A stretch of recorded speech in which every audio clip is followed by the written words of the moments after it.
Good morning, students. We have studied the expression for velocity of sound in a gas, and as it is given by V equal to under the root of gamma P upon rho. Now today we will study just the results of factor affecting velocity of sound. First of all, this is effect of density.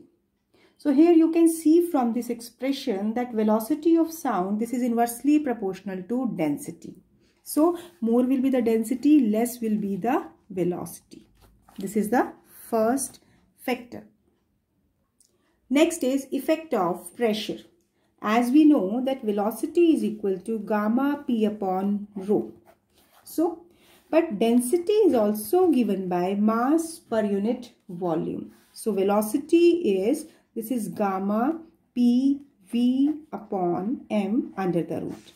Now, as temperature is taken to be constant, when temperature is constant, so you can see here this PV is constant.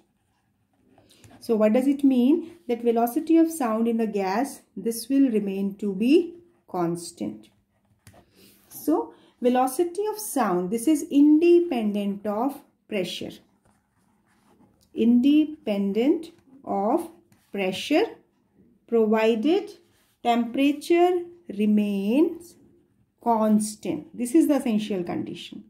Only when temperature is constant, then velocity is independent of pressure. So now effect of temperature, as we know that V is equal to gamma P upon rho, and when we are substituting density, then it is PV, that is rho is mass per unit volume. So gamma PV upon M. So here by gas equation PV equal to RT. So when you will substitute it, this is gamma RT upon M.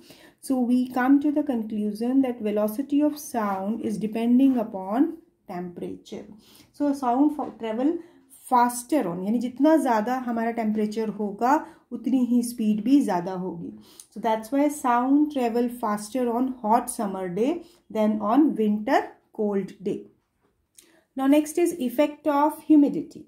So here, as we know that density of moisture is less than density of dry air. And we know that density is inversely proportional to speed of sound.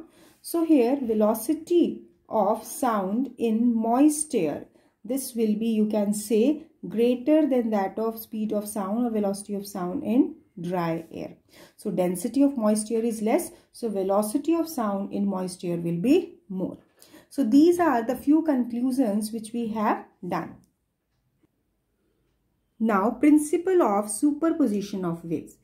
Basically superposition word को समझने के लिए हमें क्या समझना चाहिए? जैसे हम रिजल्टेंट की बात करते हैं, जैसे हम मैथ्स में कोई नंबर्स को ऐड करते हैं, हमने फिजिक्स में रिजल्टेंट वर्ड को समझा है कि हम अगर दो वेक्टर्स को ऐड करते हैं तो उनका रिजल्टेंट लेते हैं. तो जब हम वेव्स के बारे में बात करते हैं तब हम क्या लेते हैं कि number of waves meet simultaneously at a point in a medium. तो अब उसके कोरस्पॉन्डिंग जो नेट डिस्प्लेसमेंट होगा that will be algebraic sum of displacement due to each of the wave. कैसे? जैसे कि अगर हम ये कहते हैं कि हमारे पास नंबर ऑफ वेव्स हैं, अब हमें मालूम है नंबर ऑफ वेव्स में हर एक वेव को हम अलग अलग फॉर्म में ले रहे हैं. जैसे कि हम उसका डिस्प्लेसमेंट, सपोज ये हमारे पास एक वेव है जिसका डिस्प्लेसमेंट y1 है, ये दूसरी वेव है जिसका डिस्प्लेसमेंट y2 है. ठीक है, डिस्प्लेसमेंट मीन्स साइन कर्व के अकॉर्डिंग ये वेरी कर रहे हैं. अब इसके बाद यानी हम ये क्या कह रहे हैं, इसकी स्टेटमेंट क्या कहते हैं? When number of waves meet simultaneously at a point, यानी इन दोनों का जब कंबाइंड इफेक्ट लेते हैं तो net resultant will be taken as algebraic sum of displacement due to these two waves. अब यहाँ इस केस में तो देखिए हमारे पास टू वेव्स जो हम ले रहे हैं वो सेम फेज में है. सेम फेज का मतलब क्या हुआ? वो स्टार्ट भी सेम टाइम पर हो रही हैं, मैक्सिमा भी सेम टाइम पर अटेन कर रही है और मिनिमा भी. तो अगर हमें इन दोनों का टोटल कंबाइंड इफेक्ट लेना है तो कंबाइंड क्या हो जाएगा? मान लो हम यह ले रहे हैं y1 और y2 इक्वल नहीं है, तो कंबाइंड जब वेव इनसे जनरेट होगी उसमें ये वेव का एम्पलीट्यूड बढ़ जाएगा. तो ये जो एम्पलीट्यूड यानी ये complete wave, actually y1 y2 are not the amplitude, y1 y2 refer कर रहा है कि अलग अलग इंस्टेंट ऑफ टाइम पर डिस्प्लेसमेंट की वैल्यू बता रहा है। तो टोटल जो ये हमारे पास कर्व ऑब्टेन हुई है, this will be taken as resultant, this will be taken as algebraic sum of individual displacement provided these two waves are in the same phase. When these are in same phase, then resultant will be given by y1 plus y2. Now if the two waves are out of phase means if they are represented like this. So one wave having displacement represented by y1, another wave having displacement, this is in opposite phase. This is having displacement y2. So if you can see, if amplitude is different from the displacement, amplitude is maximum displacement. So अब अगर इन दोनों का resultant लेंगे तो क्या होगा superposition principle से, this will be obtained like this. So this is, you can take it as this is y1 and the other one is y2. So net displacement will be taken as y1 minus y2. अब अगर ये amplitude equal होगा तो displacement zero हो जाएगा, लेकिन अगर in amplitude में डिफरेंस होगा यानी दोनों का वाइब्रेशन का एम्पलीट्यूड अगर इक्वल नहीं होगा तो net displacement will be y1 minus y2. So this is a basic result that will be used in many places. This will be used in 11th as well as in 12th. So superposition principle just simply taken as when the number of waves meet each other at a point. So total displacement is algebraic sum of displacement due to each wave. When the waves are out of phase, then net displacement is difference of the individual displacements, and when the waves are in same phase, then total displacement is sum of individual displacements.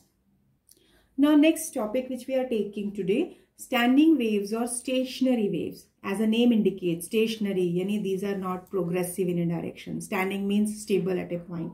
So अब इसको अगर हम define करें तो क्या होगा, when two progressive wave यानी हमें progressive यानी जो waves move कर रही हैं, two progressive waves कौन कौन सी हो सकती हैं, longitudinal भी हो सकती हैं, transverse भी हो सकती हैं. When two sets of progressive wave of same type, like both either longitudinal or both transverse. So when two progressive waves having same amplitude,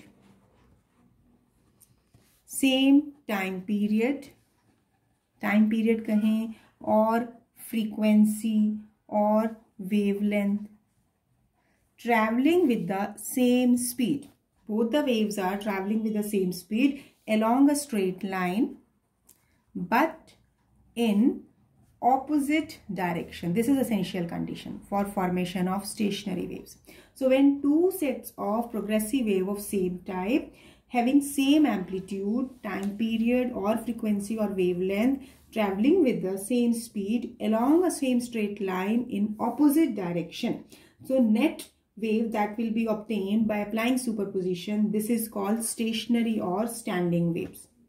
Basically, we categorize it in terms of longitudinal stationary waves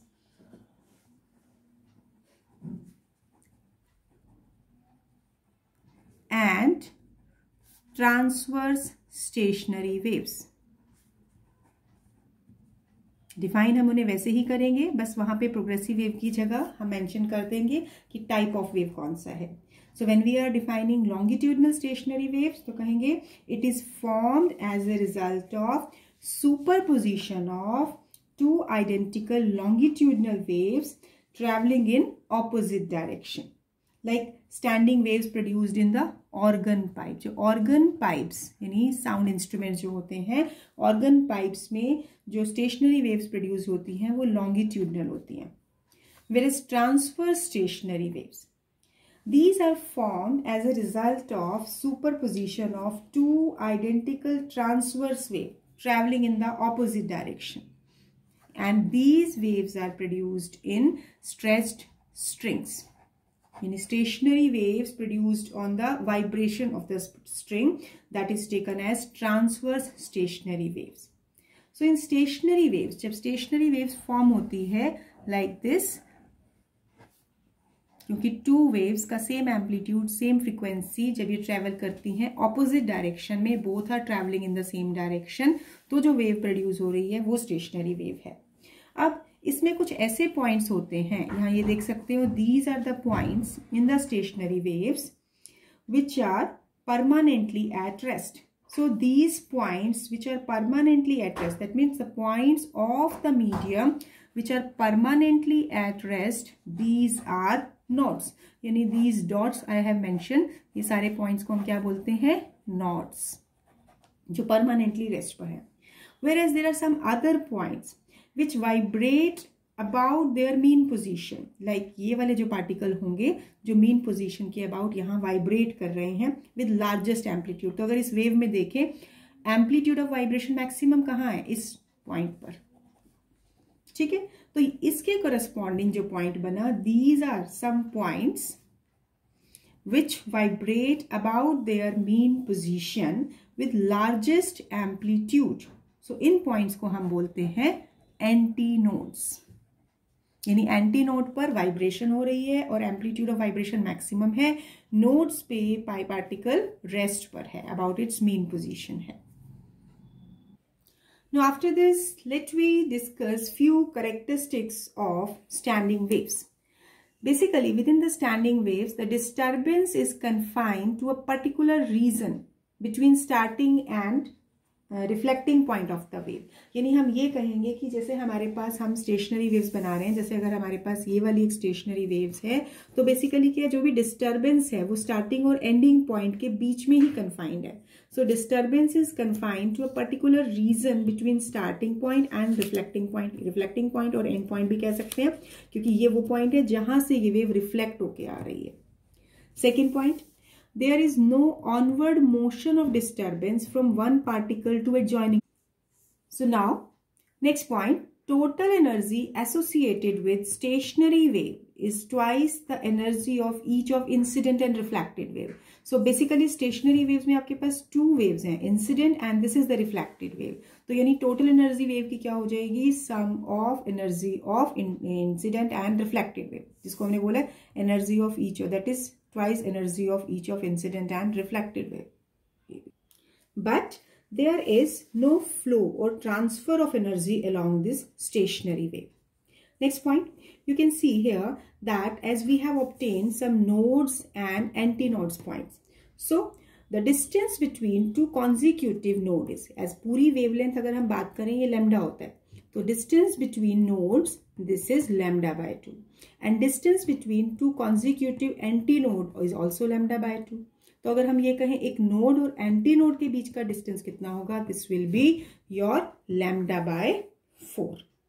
So here in which you can see there that this is the stationary waves and in which we have taken the distance between nodes and antinodes. So there can be one mark question on this basis.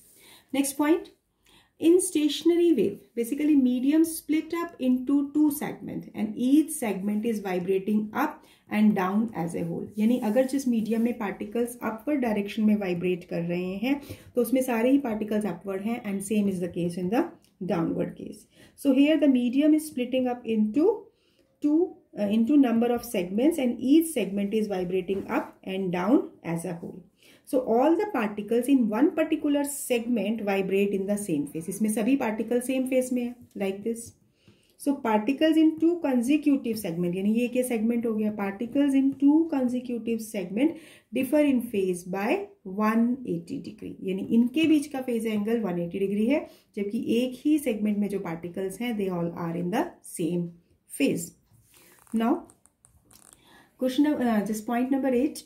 All particles except those at nodes execute simple harmonic motion about their mean position with the same time period. यानी nodes पे तो particles rest पर हैं, लेकिन anti nodes पे या बीच में कोई भी और नोड्स को छोड़ के बाकी सभी पॉइंट्स पर पार्टिकल्स क्या कर रहे हैं, सिंपल हार्मोनिक मोशन कर रहे हैं about its mean position. And amplitude of vibration of particles, अब देखो यहाँ पर नोड के बाद ये एम्पलीट्यूड ऑफ वाइब्रेशन वेरी कर रहा है, कहाँ से कहाँ, जीरो से ये मैक्सिमम तक, फिर मैक्सिमम से zero, in the same way. So amplitude of vibration of particles vary from 0 at antinode to maximum at antinode.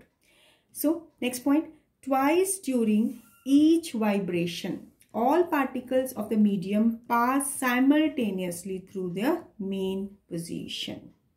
And one more point, velocity of particles while crossing mean position vary from maximum at antinodes to 0 at the nodes. So these are some characteristics points that you have to learn. Sometime a note can be asked on the basis of these characteristics.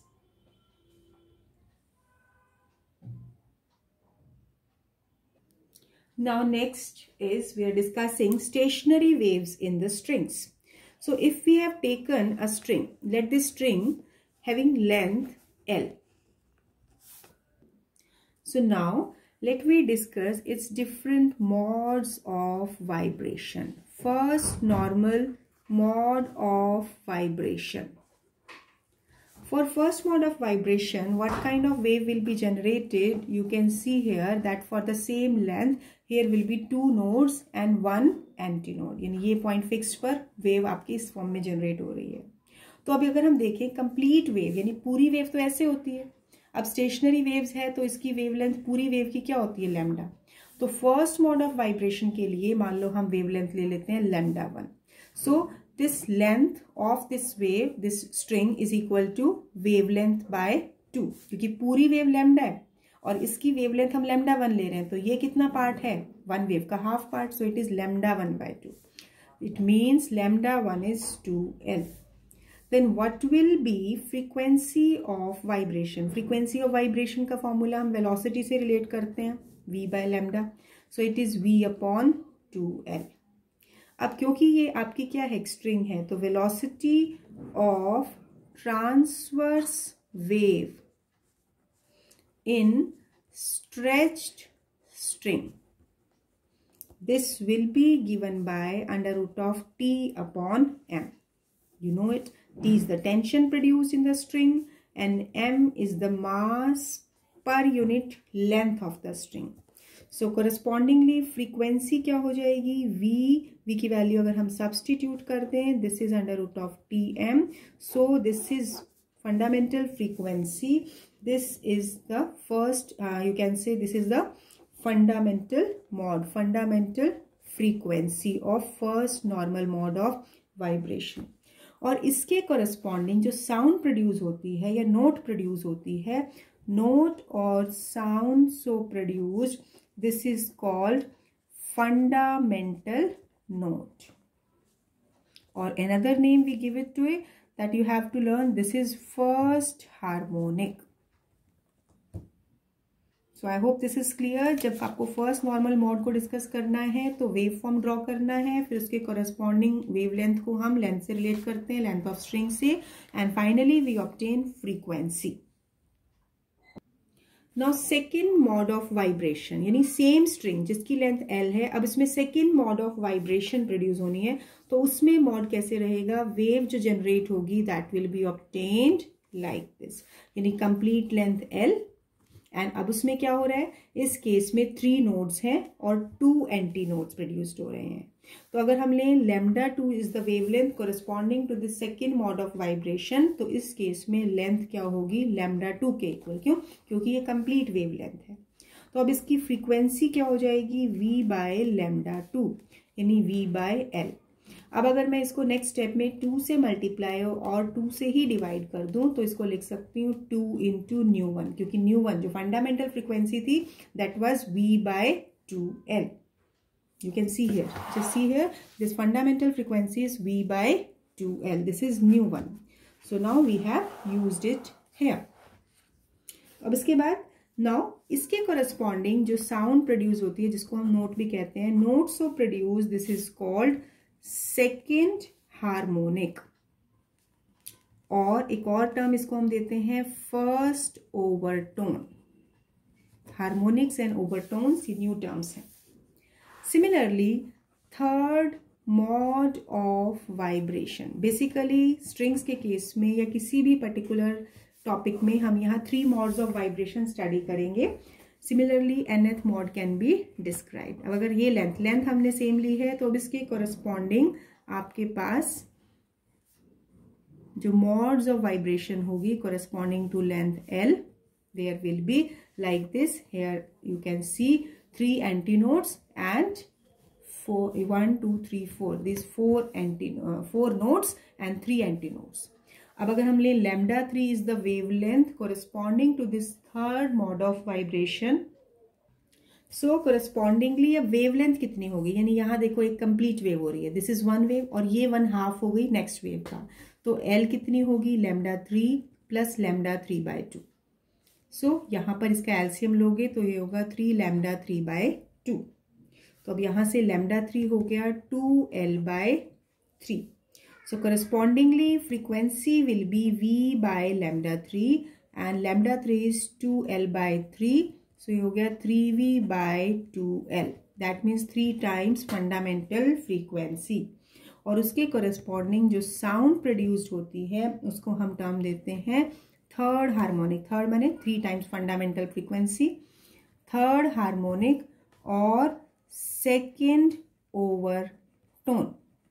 So this way, when stationary waves have been asked in the strings, so you have to just draw these 3 modes of vibration. This first mode of vibration, then this second mode of vibration, and then this third mode of vibration. After this, let me discuss standing waves in organ pipe. तो सबसे पहले हमें समझना होगा ये organ pipes क्या हैं. Organ pipes, basically these are the instruments that are used for producing musical sound. So it is a wind instrument used for producing musical sound. Now here this organ pipe is of 2 types, closed organ pipe and open organ pipe. अब closed organ pipe अगर हम discuss करें, first of all we will discuss this closed organ pipe. So if this is a pipe whose one end is closed, so this is closed organ pipe, and if both the ends are open then it will be open organ pipe. तो सबसे पहले हम study करेंगे stationery waves और standing waves in closed organ pipe. तो बिल्कुल इसी तरीके से जैसे हमने अभी स्ट्रिंग वाले केस में लिया था. Again for studying this standing waves in closed organ pipe, तो सबसे पहला हम स्टडी करते हैं first normal mode of vibration. So L is the length of this organ pipe, and let we are taking λ1 is the wavelength corresponding to these first mode of vibration. तो अब इसमें जो वेव जनरेट होगी, देखिए यहाँ and point पे, क्योंकि अगर जो साउंड आ रही है यहाँ से रिफ्लेक्ट होगी फिर यहाँ जाएगी, तो इसमें जो वेव जनरेट होगी वो इस तरीके से जनरेट होगी. यानी फर्स्ट मॉड के लिए यहाँ देख रहे हो एक 1 node and 1 antinode will be produced. तो अब ये देखिए पूरी वेव का ये कितना पार्ट है, यानी ये 1/4 पार्ट है, तो यानी L will be equal to λ1/4. It means wavelength हो जाएगा 4 times L. तो इसके कोरेस्पॉन्डिंग जो फ्रीक्वेंसी होगी that will B V/4L. V हो जाएगी velocity of sound in that pipe, so V/4L, and this is known as fundamental frequency. So note produced corresponding to this is called first harmonic or fundamental note. This is first harmonic or fundamental note.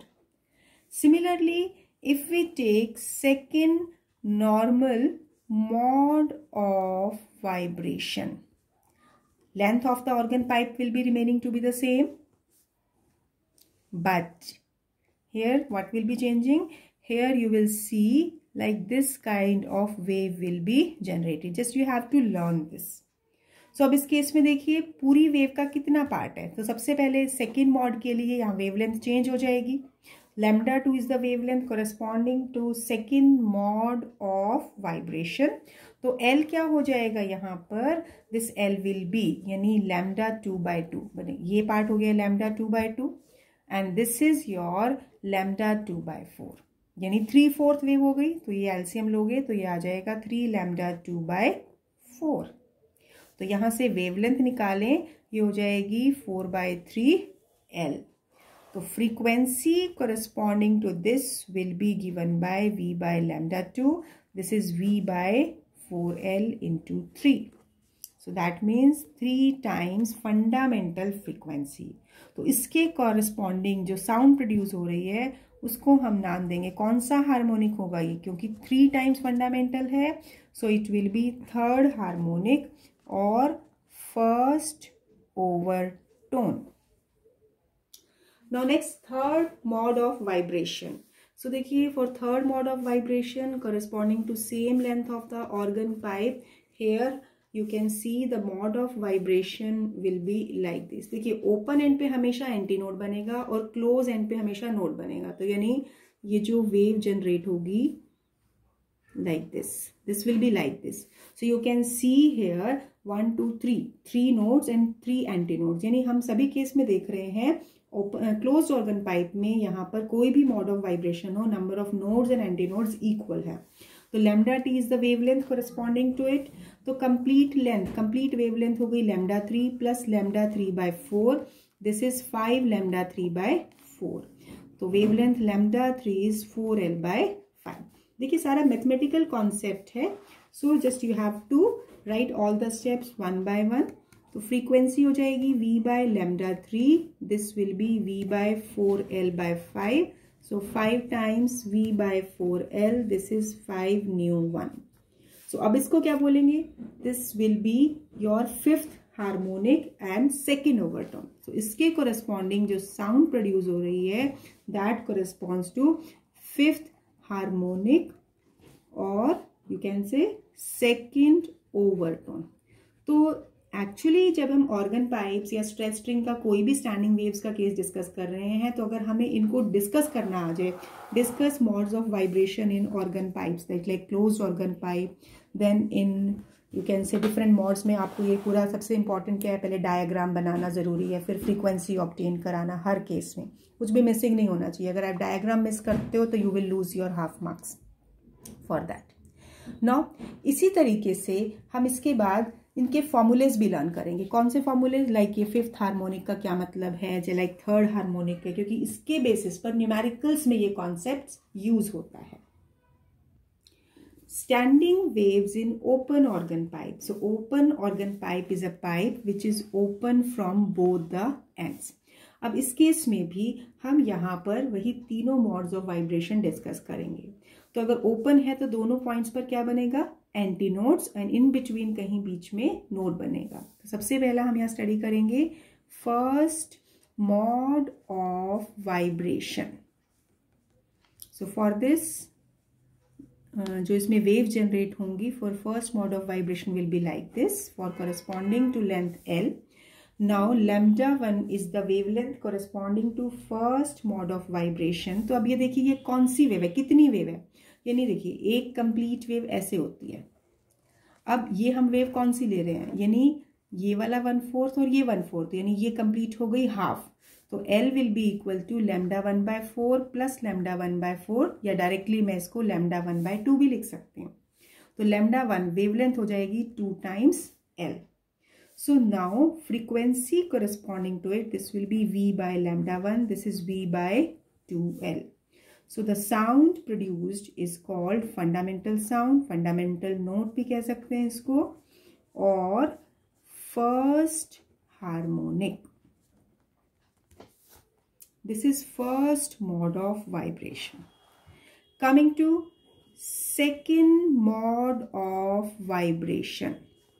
Second mode of vibration में क्या होगा, अब देखिए again length of this pipe is the same one, लेकिन यहाँ पर number of vibrations बढ़ जाएंगी, तो जिसके करस्पॉन्डिंग आपकी जो वेव जनरेट होगी इसमें, I am just redrawing it, this will be like this.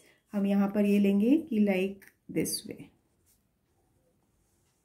यानी यहाँ पर 2 nodes and 3 anti nodes, anti nodes बढ़ जाते हैं। अब इस केस में again for the length L wavelength कितनी होगी, मान लो हमने λ2 लिया वेवलेंथ, तो वेवलेंथ अब इसकी कंप्लीट, यानी ये 1/2, ये 1/4 और ये भी 1/4 वेव, तो actually L will be equal to λ2। आप स्प्लिट करना चाहें तो आपको कंफ्यूजन है तो देख सकते हैं, L इज इक्वल टू λ2/2 ये वाला पोर्शन प्लस λ2/4 प्लस λ2/4। जब इसे आप सॉल्व करोगे तो डायरेक्टली आपको ये λ2 ही मिलेगा। तो अब फ्रीक्वेंसी क्या होगी, this is v upon λ2 that is v upon l। हम इसे कोरिलेट करना है फंडामेंटल फ्रीक्वेंसी से। Let we multiply both numerator and denominator by 2, so it is 2 times fundamental frequency. तो ये जो साउंड प्रोड्यूस हो रही है इसे हम कहेंगे सेकेंड हार्मोनिक और first overtone. So sound corresponding to this second mode of vibration is second harmonic or first overtone. Now third mode of vibration. अब थर्ड मोड ऑफ वाइब्रेशन में भी हमारे पास सबसे पहले जब हम वेव जनरेट करते हैं तो हमारे पास यहाँ पर मॉड्स में हम एंटी नोड्स के पॉइंट्स को मेंशन कर लेते हैं, जिससे वेव ड्रॉ करना हमें कन्वीनियंट हो जाता है, like this you have to just learn कि किस तरीके से ड्रॉ करना है हमारे पास। इस केस में हमारे पास एंटी नोड्स हो गए 4 जबकि नोड्स हो गए 3। तो अब इसके कोरिस्पॉन्डिंग अगर वेवलेंथ λ3 है तो ये पूरी वेव कितनी होगी, L will be equal to, ये सेंटर वाला पार्ट हो गया λ3, ये वाला पार्ट 1/4 हो गया वेवलेंथ का, और नेक्स्ट रिमेनिंग पार्ट ऑल्सो 1/4। तो यानी ये आपके पास टोटल कितना हो गया λ3 प्लस, जिसको मैं लिख सकती हूँ λ3/2, और ये हो जाएगा 3 λ3/2। यही पॉइंट इसमें डिफिकल्ट होता है जिसको आपको ध्यान से समझना है। So corresponding to it we have obtained wavelength. Frequency निकालें, फ्रीक्वेंसी हो जाएगी v/λ3, दिस इज v/2l और 3 न्यूमरेटर में आया, this is 3 times fundamental frequency. अब इसके कोरस्पॉन्डिंग जो साउंड प्रोड्यूस हो रही है इसको हम क्या लेंगे, थर्ड हार्मोनिक, क्योंकि 3 टाइम्स फंडामेंटल फ्रीक्वेंसी है, और सेकेंड ओवरटोन। तो यहाँ पर जहाँ पर भी हमने स्ट्रिंग्स का case, organ pipes and close organ pipes की बात की है, तो सबसे पहले तो आपके इनके डेरिवेशंस में मोड्स ऑफ वाइब्रेशन करनी है फॉर्मूले के साथ। लेकिन अब हम देख रहे हैं यहाँ पर कुछ टर्म्स हम यूज कर रहे हैं, हार्मोनिक्स एंड ओवरटोन्स। तो हार्मोनिक वर्ड को हम कैसे डिफाइन कर रहे हैं, एक्चुअली ये नया कुछ कॉन्सेप्ट नहीं है, जस्ट हम एक इसको व्यू दे रहे हैं। हार्मोनिक्स क्या है, these are the sounds of frequency either equal to or integral multiple of fundamental frequencies। यानी यहां पर बेसिक फ्रीक्वेंसी या उसका इंटीग्रल मल्टीपल आपको हार्मोनिक्स दे रहा है, जबकि ओवरटोन में एक पॉइंट डिफरेंट है। These are the sounds or notes whose frequency is either twice, thrice, 4 times the fundamental frequency। यानी ये बेसिकली फंडामेंटल फ्रीक्वेंसी का मल्टीपल नहीं होता, जबकि ट्वाइस, थ्राइस एंड 4 टाइम्स होता है। So this is difference between harmonics and overtone. And one important point that we will discuss here. Now, last point that is quite important, that is comparison of closed organ pipe and open organ pipe. अब आप देख रहे हैं fundamental and other higher order frequencies of closed and open organ pipe. In open organ pipes, all the harmonics are present. जबकि close organ pipe में आप देखिए first harmonic है, सेकंड मिसिंग है, थर्ड है, फोर्थ मिसिंग है, यानी only alternate harmonics are present. So what can we conclude? That overall musical sound produced by open organ pipe is richer in quality than musical sound produced by closed organ pipe. So इसके ऊपर कई बार conceptual question आ जाता है that why the sound produced in open organ pipe is of good quality than that of closed organ pipe. So on this basis you can give answer to it. So that's all for today. Now just all the topic you will understand first, then give it a writing practice. Only then you will have a clarity of concept. Thank you. Have a nice day.